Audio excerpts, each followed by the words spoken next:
Well, nobody need be afraid of me. The Eurovision Song Contest, as far as I'm concerned, is a bit of fun. We all know it's not by right. It's not a magnificent spectacle of music. It's an extravaganza.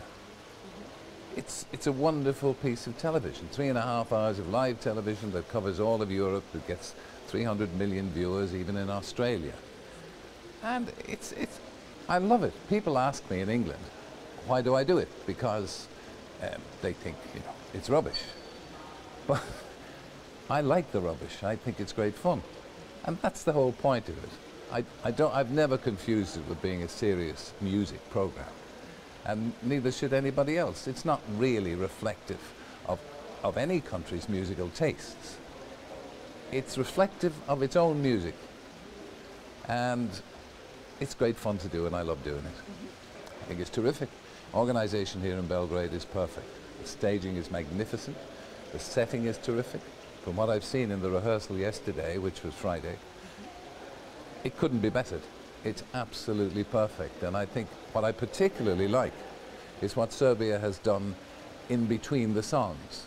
I think that's really very clever, and it shows a great deal of respect and affection for the countries that are taking part in the final. And I think that's the best thing that's been done for ages in between the songs. Normally a country will take the opportunity to publicize itself, to show that it's got wonderful rivers and scenery and industry and all the rest, but Serbia hasn't done that.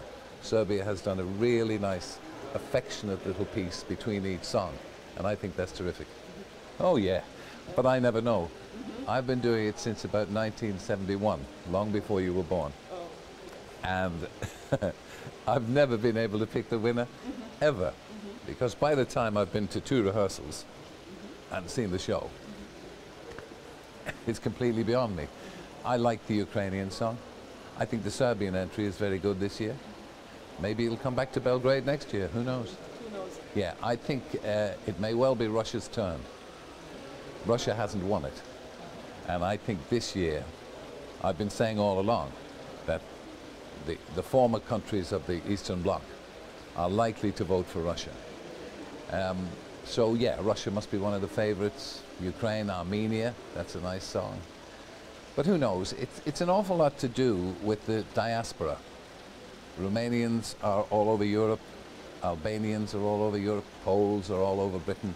So you will find, for instance, I'm sure, that many votes for Poland will come from the UK this year, because there's, and indeed Ireland, because there's so many Polish people there.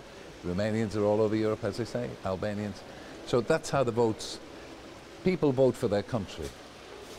Naturally, they don't necessarily vote for the best song. They vote for their country. Absolutely no chance for Western Europe to win it at all. All Western Europe does is pay for it. And we just have to pay for it and smile, because there's no way the UK, who's going to vote for the UK? There are no UK expatriates all over Europe. There are no French expatriates all over Europe to vote. So who's going to vote for France? Who's going to vote for UK? Who's going to vote for Spain? Well, the Spanish entry, nobody's going to vote for that. But Germany, the same.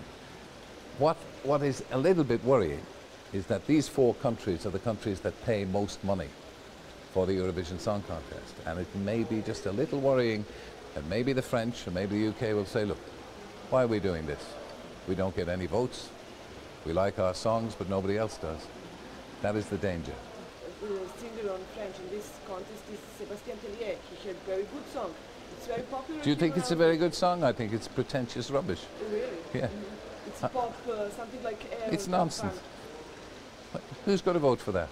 Nobody. I think the UK entry is a good song. I think the last few years the UK has entered really very poor songs. This year it's a good song, but it can't win. We'll be very happy if Andy Abraham gets in the first 10. Very happy. And what do you think about Ireland? They didn't get to final. You know, just hard luck. There's always next year. They did their best. I think sometimes, and the Spanish entry is a good example, I think you're trying to be funnier than the contest is probably a bit of a mistake. You should really do your best, sing the best song that you have, and see if you can get in there with a chance, that's all. I can't help it if the rest of Europe doesn't understand my sense of humour. I broadcast to the British and the Irish. I don't broadcast to Estonia. Or they don't have to listen to me. They don't listen to me. I do the thing with a sense of humour. I do it with affection. I do it, as you say, with irony. I may do it with sarcasm. But then, I don't do it just for the sake of it. Some of the songs are funny. Some of the songs are worth laughing at. I've been broadcasting on radio and television in Britain for hundreds of years. I know what I'm doing. And do you have some favorite songs from Eurovision contest from the last, I don't know, 30 more than 30 years? There's only really been two important music moments in the Eurovision Song Contest since I started. 1974, ABBA, Waterloo, best ever Eurovision song, and Riverdance, the interval act in Ireland. They are the two biggest musical moments. I just hope it continues. The Eurovision Song Contest, the Americans would die for a Eurovision Song Contest. For something as big and as international as this, it's very important. It's great fun. It brings Europe together. And I think for somewhere like Serbia, it's important that the rest of Europe sees Serbia, sees that it can stage something as big as this, and gets respect.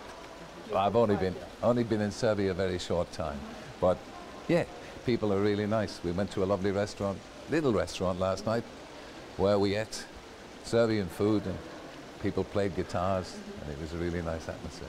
Britain doesn't take the Eurovision Song Contest as seriously as, say, Eastern Europe does. Don't forget, it's very new for Eastern Europe, the Eurovision Song Contest. Britain's been doing it, and France and Germany, since 1956.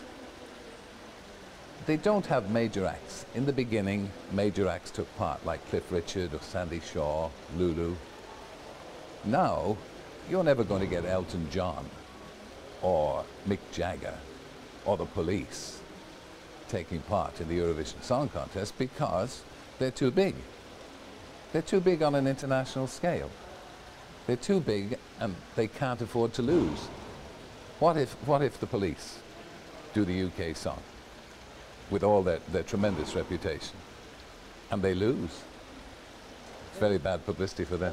Well, Morrissey thought better of it. That's all. He decided not to do it. Yeah, he's probably right. Yeah, it's not the end of the world. You mustn't take this so seriously. It's the Eurovision Song Contest. It's just a piece of light entertainment, a huge piece of light entertainment. Laugh about it. It's not serious.